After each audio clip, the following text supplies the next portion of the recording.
Hi guys, welcome back. I am doctor Manish from B और on doctor. दोस्तों, आज की वीडियो में हम बात करने वाले हैं कुछ इमरजेंसी केसेस की। तो पहला जो केस है वो था सांस में दिक्कत के साथ एक पेशेंट हॉस्पिटल के अंदर आता है और इनको सांस में दिक्कत बहुत ज़्यादा थी, यानी कि सीवियर ब्रीदिंग डिफिकल्टी के साथ ये पेशेंट एडमिट होता है। तो इनका एक्सरे चेस्ट किया जाता है और दूसरे टेस्ट किए जाते हैं। तो एक्सरे चेस्ट से पता चलता है कि इनको लंग्स के अंदर परेशानी है। इनको प्लूरल इफ्यूजन लग रहा था लेफ्ट साइड में, लेकिन इनका सीटी स्कैन करके कंफर्म की गई बात, सीटी स्कैन जो है HRCT चेस्ट बोलते हैं उसको, तो उसमें पता चला कि मासिव प्लूरल इफ्यूजन है, यानी चेस्ट की लेफ्ट साइड में बहुत ज़्यादा पानी फ्लूइड इकट्ठा है। तो इसको निकालने का एक तरीका ये होता है कि डॉक्टर जो होता है निडल लगा के एक सिरिंज ले लेते हैं 50 ml की, उससे निकालते हैं धीरे धीरे।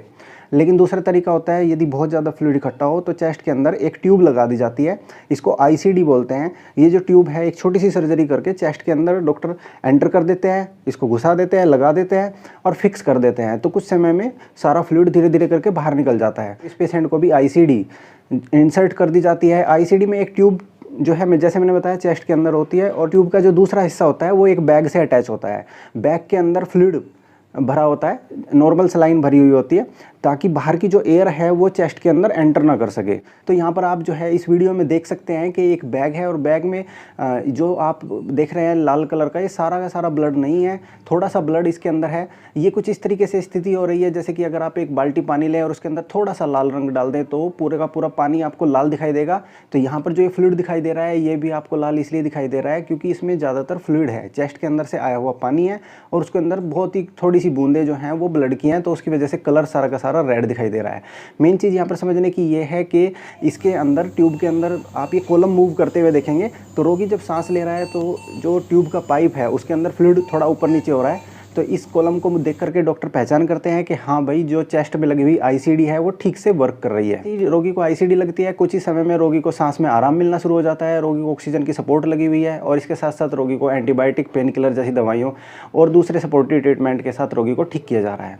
नेक्स्ट जो पेशेंट है ये हॉस्पिटल में एडमिट होता है कि इनको घबराहट, बेचैनी, उल्टी और इसके साथ साथ छाती में दर्द हुआ था, उसके कारण ये हॉस्पिटल में एडमिट हुए। इनको ये दिक्कतें अचानक से आई, ये बिल्कुल ठीक ठाक थे और अचानक से इनको इतनी सारी परेशानियां आ गई। तो जब इनके टेस्ट करके देखे गए, ECG वगैरह करके देखी गई, क्योंकि इन्होंने छाती में दर्द बताया, छाती में दर्द में रोगी की ECG जरूर की जाती है, कई बार हार्ट अटैक मिलता है या कुछ और दिक्कत मिलती है। तो इनको अरिथमिया मिला। अरिथमिया क्या होता है, दिल की जो धड़कन होती है रोगी की वो डिस्टर्ब हो जाती है, इम्बैलेंस हो जाती है। हार्ट रेट जो है वो लगभग 75 से 100 के बीच में होना चाहिए नॉर्मल आदमी का, लेकिन इनका जो हार्ट रेट था वो लगभग 200 के आसपास चल रहा था। तो इस स्थिति में टेकीकार्डिया को पहचानने, टेकीकार्डिया कई प्रकार के हो सकते हैं, इसमें VT सबसे खतरनाक होता है, वेंट्रिकुलर टेकीकार्डिया। उसमें रोगी लगभग 1 मिनट से लेकर 3 मिनट के अंदर मर सकता है। और लेकिन इनको जो है AF, एट्रियल फिब्रिलेशन चल रहा था। इमरजेंसी डिपार्टमेंट में इतना इनकी ECG की गई, इतनी देर में ही इनका जो है AF खुद से सेटल हो गया। टेस्टों से पता चला कि इनको चेस्ट के अंदर इन्फेक्शन है और इनका जो CBC टेस्ट किया गया, CBC में इनके TLC, टोटल ल्यूकोसाइट काउंट 25,000 के आसपास आए। तो इनके शरीर में कहीं ना कहीं इन्फेक्शन चल रहा था और इन्फेक्शन जब इतना ज़्यादा हैवी मात्रा में होता है तो उसको सेप्सिस बोलते हैं। 25,000 TLC में रोगी सेप्सिस की स्थिति में होता है और सेप्सिस में रोगी के शरीर के अंदर मल्टी ऑर्गन डिसफंक्शन सिंड्रोम की स्थिति में आ जाता है, यानी कि शरीर के बहुत सारे अंग काम करना बंद कर देते हैं। जो सेप्सिस होती है, सेप्सिस में एंटीबायोटिक मेन होता है, एंटीबायोटिक के साथ साथ फ्लूइड भी मेन होता है सेप्सिस में।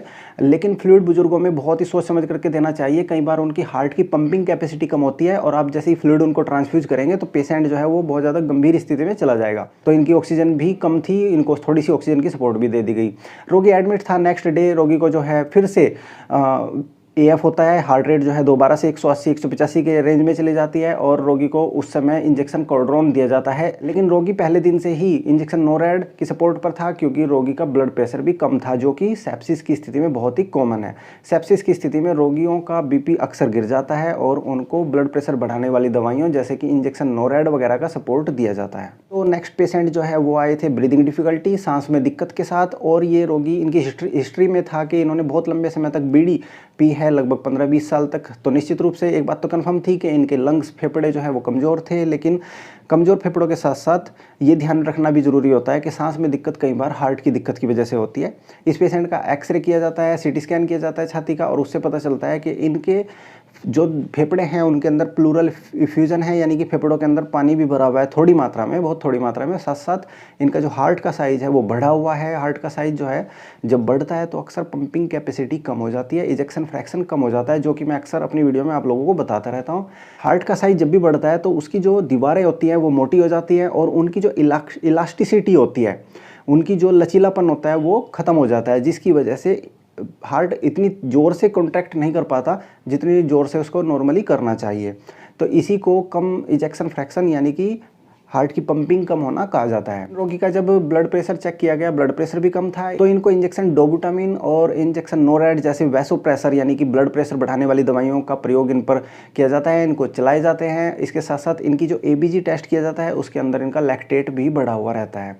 एबीजी के ऊपर किसी और दिन आपको वीडियो बना करके बताऊंगा। आप में से कितने लोग एबीजी के बारे में जानना चाहते हैं मुझे कॉमेंट बॉक्स में लिख करके बताना। और ये जो पेशेंट थे इनको एंटीबायोटिक और दूसरे सपोर्टिव ट्रीटमेंट ब्रोंकोडाइलेटर में आ जाते हैं, जैसे कि नेबुलाइजेशन, अगर डोलिन बुडिकोट जैसी दवाइयों के साथ नेबुलाइजेशन किया जा रहा था इनको। तो भाई आज की वीडियो इतनी ही थी, यही थे इमरजेंसी केस आज के जो आप लोगों से डिस्कस करने की मेरी इच्छा थी। तो आज की वीडियो आपको कैसी लगी? अगर अच्छी लगी तो लाइक एंड शेयर, और चैनल की सपोर्ट के लिए चैनल को सब्सक्राइब जरूर कर देना। मिलते हैं फिर किसी और वीडियो में, तब तक के लिए नमस्कार।